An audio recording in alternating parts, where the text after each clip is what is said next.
What up, y'all? Mike Rips. I'm back doing these ThaRANTulas video clips, talking some shit about some topics that interest me and interest maybe the people watching it, hopefully. I'm in this setup is crazy. It looks like fucking Apocalypse Now in here, but I kind of like it. Anyway, today I'm going to break down the films of John Carpenter, and I'm going to give you my take on him. John happens to be my favorite film director, I'll tell you right now. And everybody calls him a master of horror. I like him for a lot of other kind of reasons deeper than the horror shit, but John Carpenter was born in New York. His father was a, excuse me.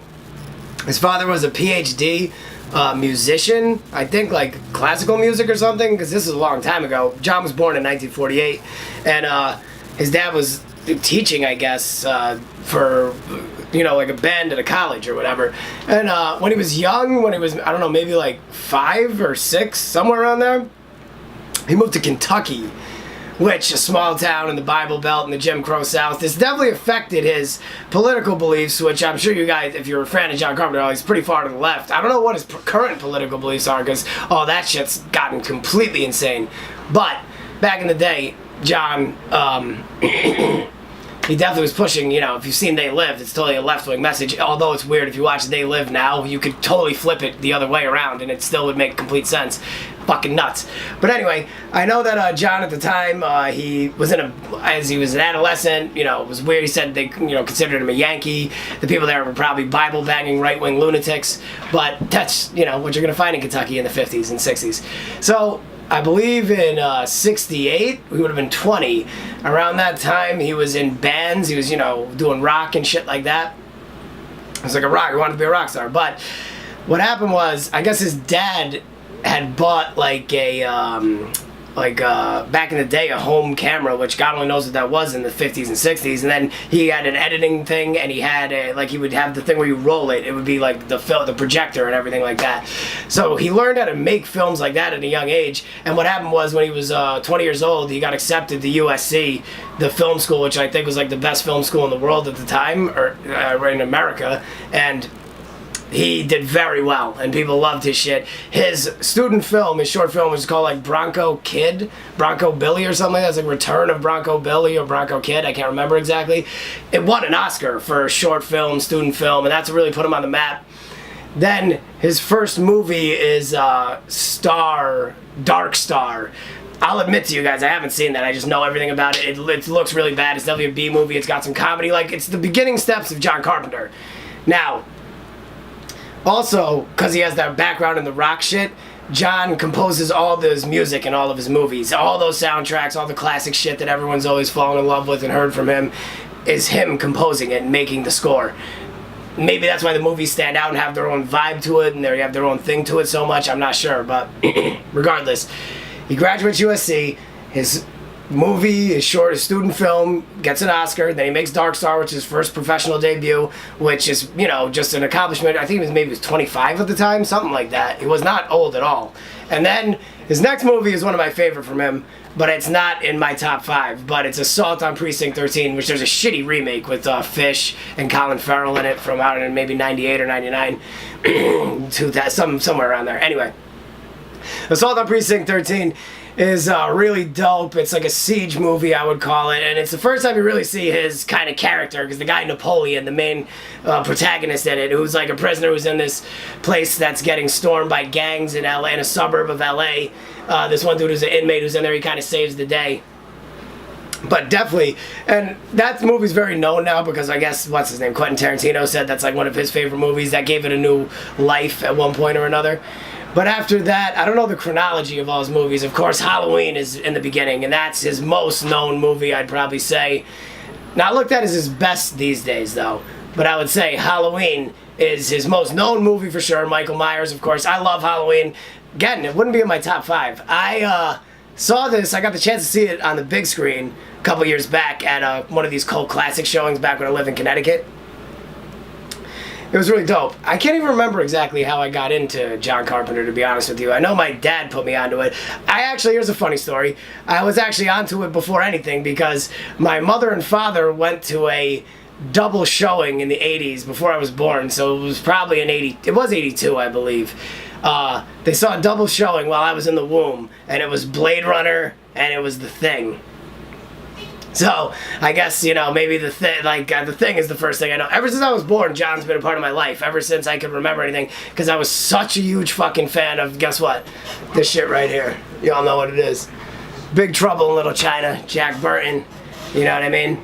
That's his best movie in my opinion. I'll break down my top 5 in a few minutes here. But John's also influence on film itself, the horror genre, pop culture, it's all over the place. Of course, the fucking the fucking Halloween theme song that's been sampled by so many fucking rappers. Horrorcore, that's like the horrorcore fucking, that's the go-to. We're making a horrorcore song, let's use the fucking Halloween beat. So John's probably gotten a lot of money alone off just people fucking sampling that shit. Speaking of which, actually at one point, my brother Twang and I were talking about making an album. I have the Big Trouble in Little China soundtrack, and we were gonna make like an EP, 4 to 6 songs of just all beats that we made from the Big Trouble in Little China soundtrack. Actually, good thing that didn't come to fruition, let's be honest. But he's got a cool relationship with a lot of the other, you know, horror directors. I look at you would call both these guys horror directors, I guess. I look at Sam Raimi and John Carpenter similar. I love Sam Raimi, but John Carpenter is my favorite director. They're a little more similar because they make shit that's like, they have some horror and they have some like sci-fi adventure action shit. Because of course Sam Raimi has like Darkman and has, you know, the Spider-Man movies and Drag Me to Hell, which does more horror. Of course Evil Dead 2. But I would say I'm going to do one of these about Sam in the near future. But a lot of people compare John Carpenter to, of course, George A. Romero, Tobe Hooper, Wes Craven. Him and Wes kind of look alike, and I always thought that since I was a little kid.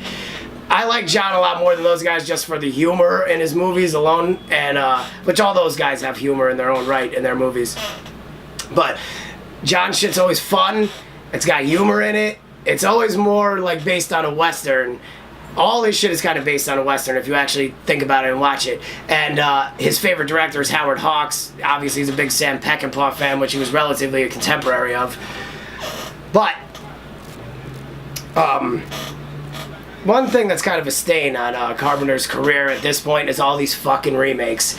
Like, that's been bad. And there's actually beef between him and Rob Zombie. You can check all that. There's mad drama. You can see it on YouTube.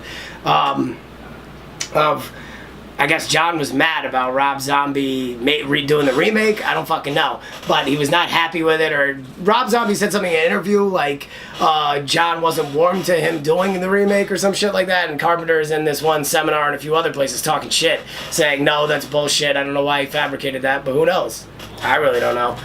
But one remake that's in the works, and if anybody's a fan of the movie, you've probably seen it online. They're supposed to make a remake of Big Trouble in Little China, and The Rock, Dwayne Johnson, is attached to it, supposed to play Jack Burton. Now, I don't think that could work on any level possible, and it's like, I'm a fan of Dwayne Johnson, you know, I really like the first 2 seasons of Ballers, but it's like, dude, all you fucking do are these goddamn remakes or whatever the fuck. They could do something like this, and it could work, maybe, where Jack's old, Kurt Russell's still around, you know what I'm saying? Jack's old, and he's handing over the Pork Chop Express, he's handing the keys to The Rock, and The Rock is a new character that's kind of like the proxy fucking Jack Burton, you know what I mean? That could work more than turning The Rock into Jack Burton. We'll see what happens with that. There's been an uproar online about it. I don't know, that's why it hasn't really gotten made, I think, from what I can tell.